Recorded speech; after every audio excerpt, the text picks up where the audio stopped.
The Buccaneers moving on from Cameron Brate is the right move for the team in 2023 and beyond. That and more on today's Mock Draft Monday episode of Locked On Bucs. You are Locked On Buccaneers, your daily Tampa Bay Buccaneers podcast, part of the Locked On Podcast Network, your team every day.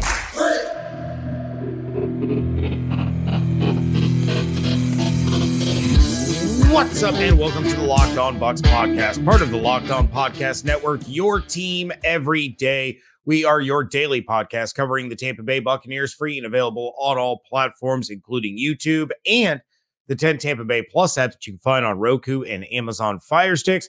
And we thank you for making us first listen or view of the day. I am James Yarko, deputy editor of SB Nation's BucsNation.com, joined by my esteemed Sun Devil-y co-host, Mr. David Harrison. You can find his work over at Sports Illustrated's BucsGameDay.com. Of course, find everything on Twitter at Locked On Bucs, at JYarko_Bucs, and at DHarrison82. Just like Rachaad White is the top back for the Tampa Bay Buccaneers coming out of Arizona State. For now. I'm the top host of Locked On Bucs coming out of Arizona State. Although we don't need to release anybody to establish that fact here on Locked On Bucs. Thankfully, talking about what the Buccaneers should do at left and right tackle on today's episode and how second-year lineman Luke Goedeke works into that plan.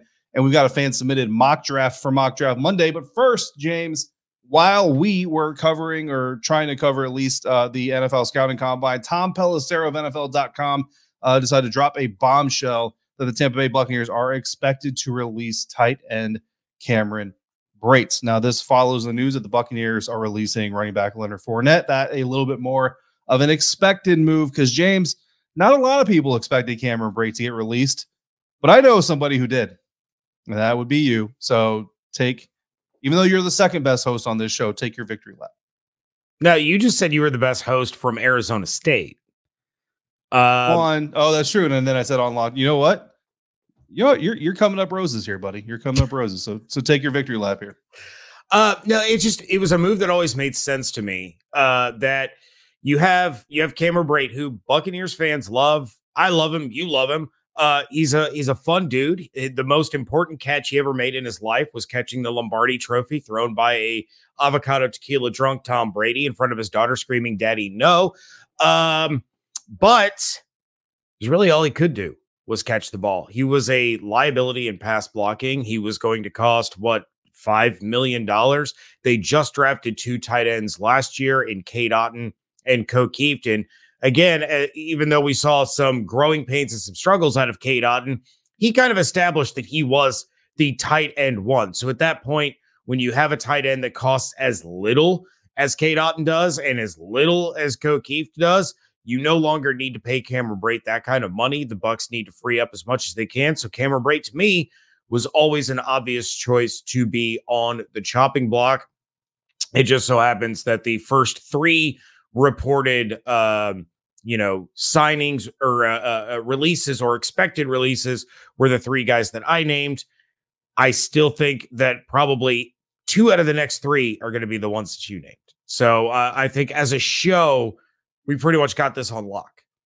I mean, we'll see. I'm actually starting to have maybe some second thoughts about one of the guys that I named. We'll talk more about that coming up later on this episode. But yeah, look, I mean, and we go back to the episode where we cut some guys, we re-signed some guys, or a guy, we signed a guy, we drafted a guy, right? And kind of our weird off-season way of there's other games like that.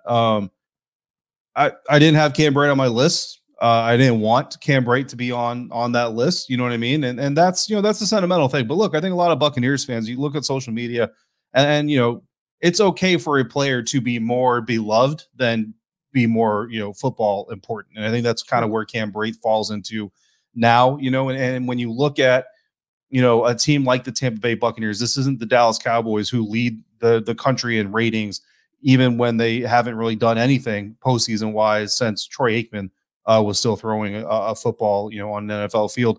Like the Tampa Bay Buccaneers kind of are the underdog story. That's why, when Tom Brady came to Tampa, it was such a surprise to everybody because it's really the Buccaneers, you're going to go play for the Buccaneers. And then, everything that's happened since then. But Cam, I mean, he's a pay cut guy. You know what I mean? Like it looked like he was going to get a chance to start. They bring in OJ Howard. Then he was kind of the tight end one, but really at the end of the day, it was all about like whenever OJ is ready, he's going to step up. And that was public knowledge. And Cam took it in stride, smiled, they famously told his agent at one point in time when his contract was up, I don't care what the numbers are. I don't care what the stipulations are. Keep me here in Tampa. I want to be here. I mean, how can you not, as a fan base, just kind of fall in love with a guy who clearly loves the team that he's playing for, the guys he's playing with, and the city that he's playing in. So, I mean, kudos to Cam Brate for everything that he's done. Personally, I hope his playing days aren't over. I hope, I know the Detroit Lion fans have already kind of called dibs on Cam Brate. You know what I mean? Obviously, you're not going to want to see him do well against the Bucs if that situation ever arises. But I personally, if Cam Brate still wants to play, I hope that there is another place for him. What I find interesting, though, is that you said Cade Otton kind of did what he needed to do to show that he was tight end number one. And that's going to fold into the next part of this conversation because, James, I don't know that either of us expects a free agent signing to join this tight end room. Cam Brate only scheduled to make $5 million. So if you're cutting him, you're obviously not looking to pay more than $5 million, I don't think. And you're really probably not even looking to pay close to $5 million. So, I mean, anything less than $3 million, you might as well go the draft route, right? Yeah, there's no doubt about it. I mean, before the show started, I jokingly thrown out, I was like, well, they can bring back OJ Howard. He's not going to cost very much money. But yeah, I think the route that they're going is they're trying to get younger. They're trying to build for the future while contend in a currently bad division that currently has all four teams with quarterback questions.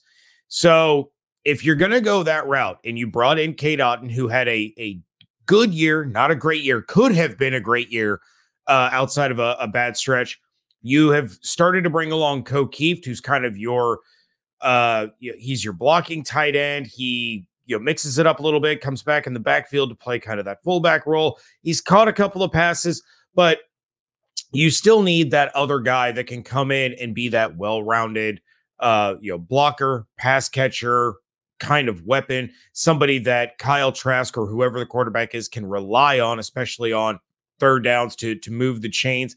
What we saw out of Cameron Brate, but just with better blocking ability. So I think if you're going to cut him to save the money, obviously it doesn't make sense to sign a player that's going to be able to do that because it's going to cost you the same amount of money. So you got to look to the draft.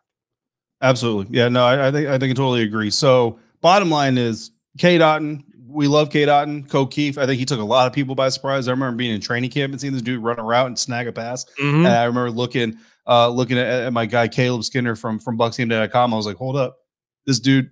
You mean he doesn't just stand in the way of big guys? Like he can do more than that? I mean, and I think O'Keefe did a lot. So if we're looking draft, James, where are you looking draft target wise? Because I think that says a lot of what you think about Cade Otton's future, even though you already said tight end number one. So where are you going in the draft to add to this room? Because again, Keefe and Cade Otton, we can love them as much as we want, but they can't completely fill out a tight end room by themselves. Right. Yeah. So the way that I'm looking at this is you need a tight end, obviously, but you have a guy there that, in my opinion, is a tight end one. So you don't need to spend your high capital, the first round pick, the second round pick, the third round pick on a tight end. As much as I love Michael Mayer and as much as I would be totally cool with them taking him, I would look to day 3. And I think you can find a guy from a school that the Bucs are extremely familiar with because they have drafted, a couple of guys from there.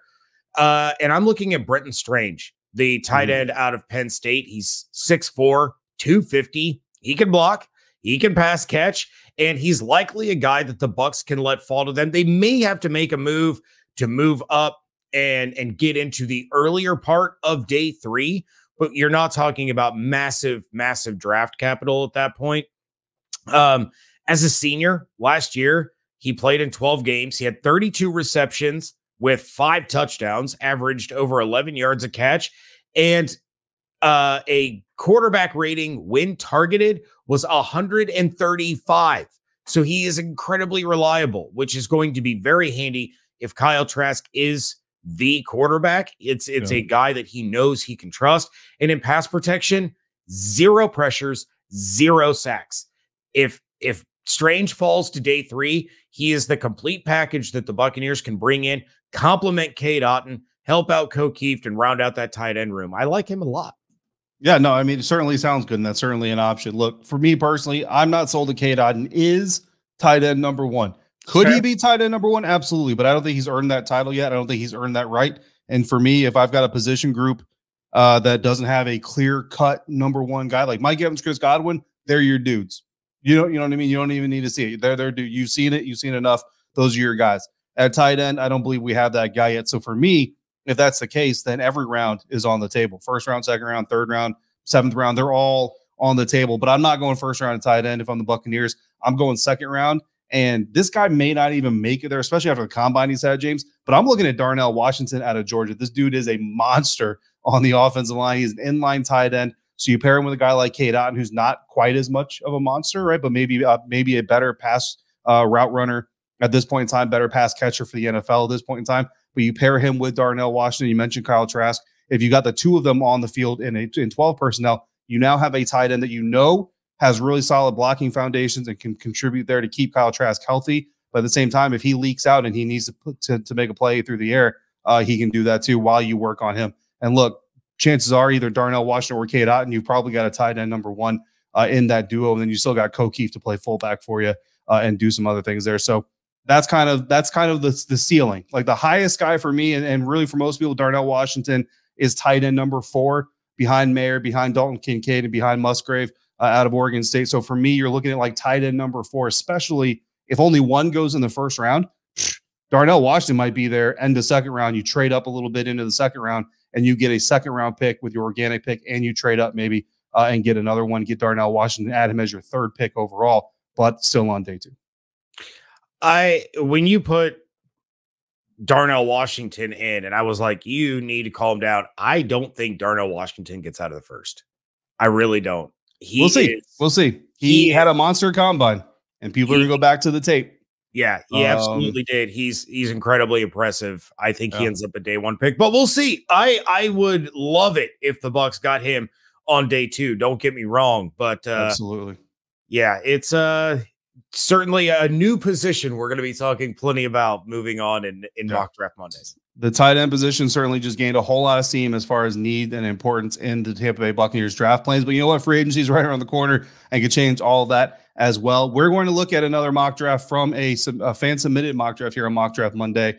That's coming up next here on the Locked On Bucs podcast. And today's episode of Locked On Bucs is brought to you by Built Bar. If you're looking for a delicious treat, but you don't want all the fat and the calories, then you've got to turn to Built Bar. With Built, healthy can actually be tasty, and they're so delicious you're not even going to realize that they're good for you. They're all covered in 100% real chocolate and come in unbelievable flavors like churro and peanut butter brownie and a whole lot more, all while maintaining amazing macros. Only 130 calories, 4 grams of sugar, and 17 whopping grams of protein.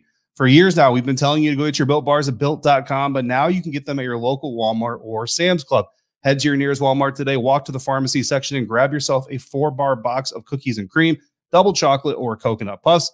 And if you're close to a Sam's Club, you can run in and grab yourself a 13-bar box of brownie batter or churro. Or, of course, you can still go online to find amazing flavors at Built.com, like the brownie batter puff and the new and improved double chocolate Built Bar. Whatever your preference is, grab yourself a Built Bar for a healthy snack. Built Bar, built different.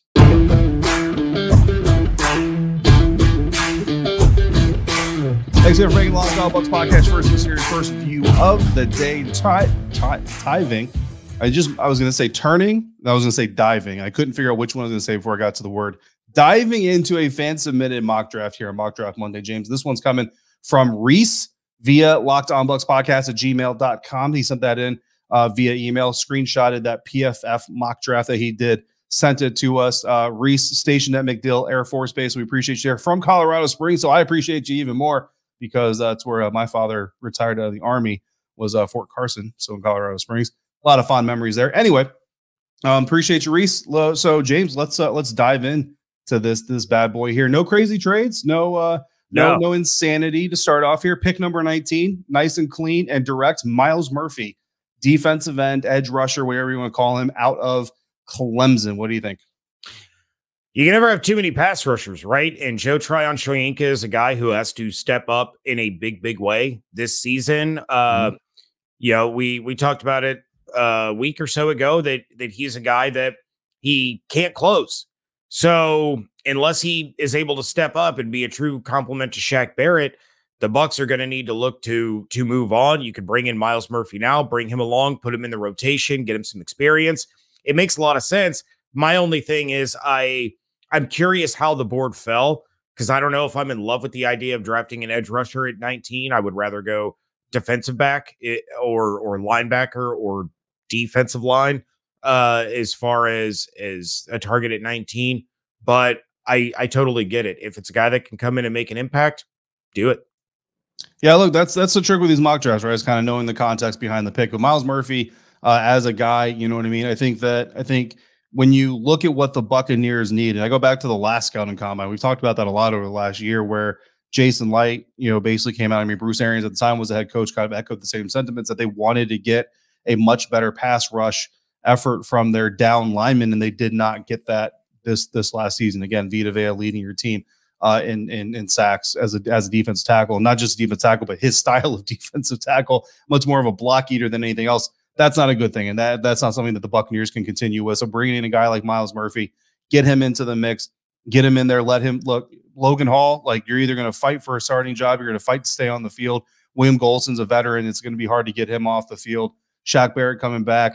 Joe Tryon-Shoyinka. We know what Devin White can do from the off-ball linebacker position. Hopefully, Levante David comes back. We'll see what happens there. But you just add another weapon to this pass rush arsenal and let Todd Bowles kind of go to work figuring out what he can do with this group. Honestly, with Myles Murphy, Logan Hall, you might start seeing a little bit more even fronts from the Buccaneers defense than you're used to in the past, especially if they do lose Levante David. Maybe want to keep KJ Britt or whatever young linebacker they bring in a little bit. There's a lot of different things that can happen. But in a vacuum, Myles Murphy makes a lot of sense for what the Buccaneers need and what they could do, certainly in the first round. Now, James, looking at round 2, we'll start with the second round.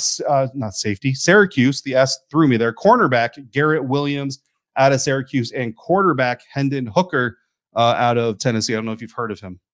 I have not, but he wasn't even at the combine. So, he talked, but he didn't do any drills. He didn't do any drills or anything. Is he even any good? No, you all know that we love Hendon Hooker. The big thing about Garrett Williams is I love that he went corner after he went edge. And David, I'm going to let you talk about this one. I don't know if I love the corner that he went with. Yeah, to me, Garrett Williams is he's too small. You know what I mean? And look, I don't have confirmation that Todd Bowles. Some teams actually do. Some teams they have legit. Like, if you're not this tall, if you're not this long, if you're not this whatever for whatever position group, we're not even looking at you. You're completely off of our board. I don't know that Todd Bowles has a height requirement for his cornerbacks, but 5'10", which is where Garrett Williams came in at the NFL Scouting Combine, does not really match the profile. Now, you mentioned that in his combine media session, he did say he could play safety, which is cool. I don't know that I draft a backup for Antoine Winfield Jr. in the second round. You know what I mean? So again, I like the DB approach. Not sure I like the match. Hendon Hooker, future franchise quarterback, according to NFL.com's Daniel Jeremiah. I don't know how many more times we got to say it. Kyle Trask was a second-round pick. Drew Lock's a second-round pick. Sign him in free agency. Make Hendon Hooker a second-round pick. Look, if you can give him a third round, even better. Third-round pick, and go to town and figure out which one of these day 2 draft picks wants to be your franchise quarterback. So moving on to day number 3, round 4, there's no picks for the Buccaneers. We got 2 picks in the 5th round, 2 linemen. We got Juice Scruggs and Atonio Mafi out of UCLA. In round 6, we go halfback and tackle. Kenny McIntosh out of Georgia is the running back. Awesome Richards from North Carolina is the offensive tackle. And then in round 7, we go back to defense. Linebacker Carlton Marshall out of Troy with the minor league baseball team logo. And safety Daniel Scott out of Cal. No offense to anybody who loves Troy. I'm just being funny. James, 3rd round, a lot of needs met, a lot of offensive line depth. Running back room is addressed. Linebackers addressed. Safety is addressed. So good need filling there here by Reese. Which pick stands out to you? It's Kenny McIntosh, and it's Kenny McIntosh for a multitude of reasons. Number one, the Buccaneers are going to have an obvious need at running back after moving on from Leonard Fournette. Number 2, Kenny McIntosh made such an impression at the Combine when he had the opportunity to speak with the media. He might be my favorite person in the draft. Not necessarily player, because you all know that Chase Brown is my guy, and he's absolutely crushing it at the Combine. But Kenny McIntosh had this accommodating personality, very laid-back demeanor, incredibly funny, incredibly engaging, but also very, very honest, blunt, and true to who he knows he is. And he left an impression on everyone around him. And one of the things that stood out to me the most, and if you can get Kenny McIntosh in round 6, you are getting an absolute steal, because this is a guy that prides himself on being able to run, catch, and pass block. And he straight up said, I take so much pride in my pass blocking. I'm not afraid to get in there and get my nose in the middle of a blitzing linebacker, because if you can't pass block at Georgia, you don't play.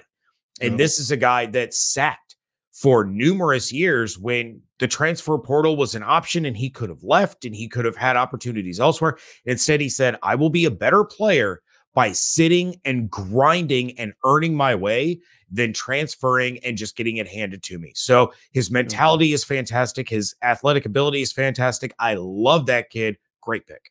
Yeah. My eye goes to Atonio Mafi out of UCLA, the interior offensive lineman. This is a guy who's got a rugby background. He's got a defensive tackle background.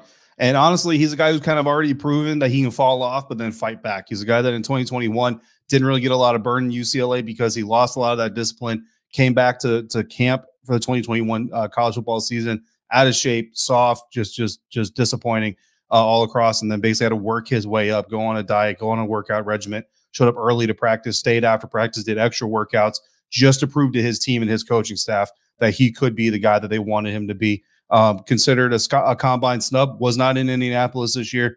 So not a lot of people got to see him in person there. He's going to have a chip on his shoulder when it comes to his pro day. And I already like the nastiness. I told James before we started recording, dude reads like the guard version of Ryan Jensen. And if that's the personality he brings, all power all the time, wants to hit a dude and wants to put a guy on his back, you're going to love having that kind of guy on your roster. So Reese, great job on that mock draft. Appreciate you submitting that. You are now on the list of contenders for our NFL draft giveaway. We haven't really figured out what this is going to be yet. It could be 1 prize, could be 3 prizes, could be 5 prizes. I don't know. We'll go crazy. It could be how many of it's bothering. It could be right James's now. dog. It could be his iMac. We'll see what we decide to give away this year. Coming up, we got a question from a Locked On Bucs listener. So we're going to answer that, and it's going to dive into the future of the left tackle position, like we're all talking about, but also the right tackle position. That's coming up next on Locked On Bucs.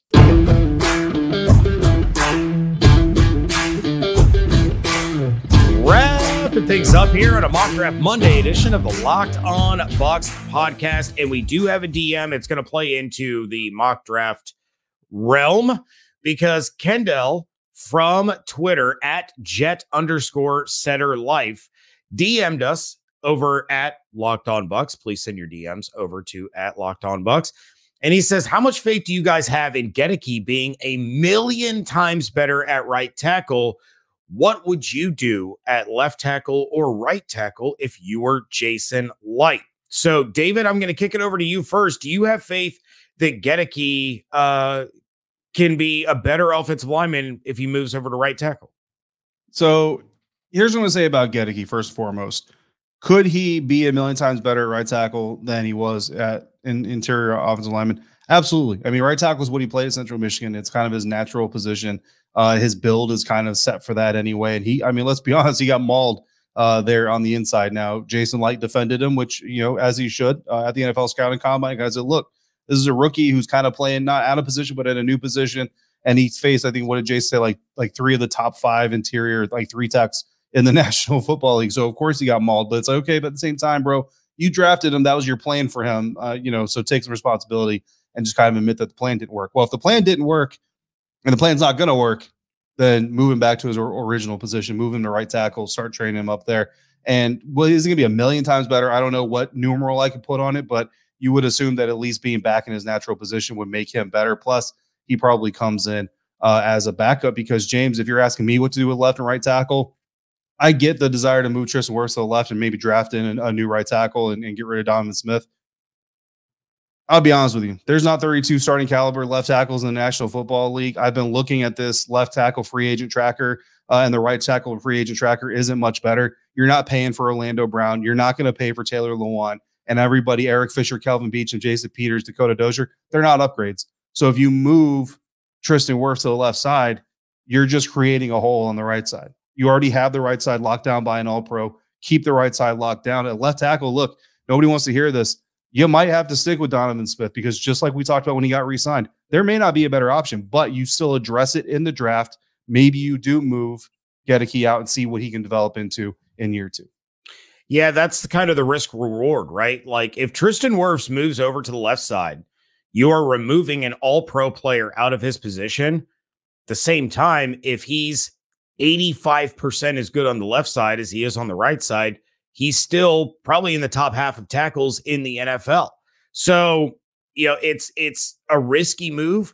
And I think a lot of it is going to pan out based on how the draft falls. If they're able to get a guy at tackle that they feel can take over the right side and believe in Tristan moving to the left, they could do that. If they bring in a guy and they believe that he's an upgrade over Donovan Smith on the left side, they can leave Tristan alone in his, all pro spot and, be fine with it. So I think if I'm Jason Light, what I'm doing right now is I'm looking for an answer at left tackle. I'm going to leave Tristan Wirfs alone.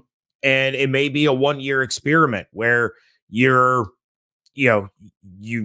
draft someone and hope that they develop. You might, try to shift around some of the guys that you already have. Or like you said, David, you just go ahead and you keep Donovan Smith 1 more year. I wouldn't, because again, if you're having to get rid of money in order to get under the salary cap, Donovan Smith seems like a pretty obvious decision to make. So it's tough. But we also said not to move Ali Marpet, and that dude moved twice, and he was dominant everywhere. So who knows? Maybe Tristan Wirfs ends up being one of the best left tackles in all of football. Definitely something to keep your eye on, and why you should keep it locked here on Mock Draft Mondays and every other day, because we're going to continue to break all of this stuff down every single day, leading all the way up to free agency and the draft. Free agency is in like a week and a half, dude. It's, so much. So many teams are going to get so many players. We're just going to be sitting here like, well, the Bucs cut some people. No, they're going to make signings. They have to. But with that, we are going to get out of here. Make sure you are checking out everything that David is doing over at BucsGameDay.com. Check out my work over at BucsNation.com.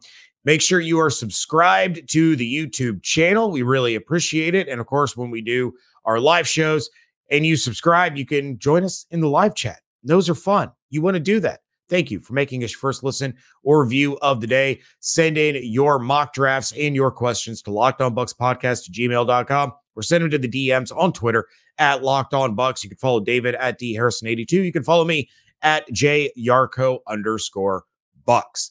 Hope you all have an absolutely outstanding day. Stay safe, stay healthy, fire the cannons. We thank you so much for joining us right here at Locked On Bucs.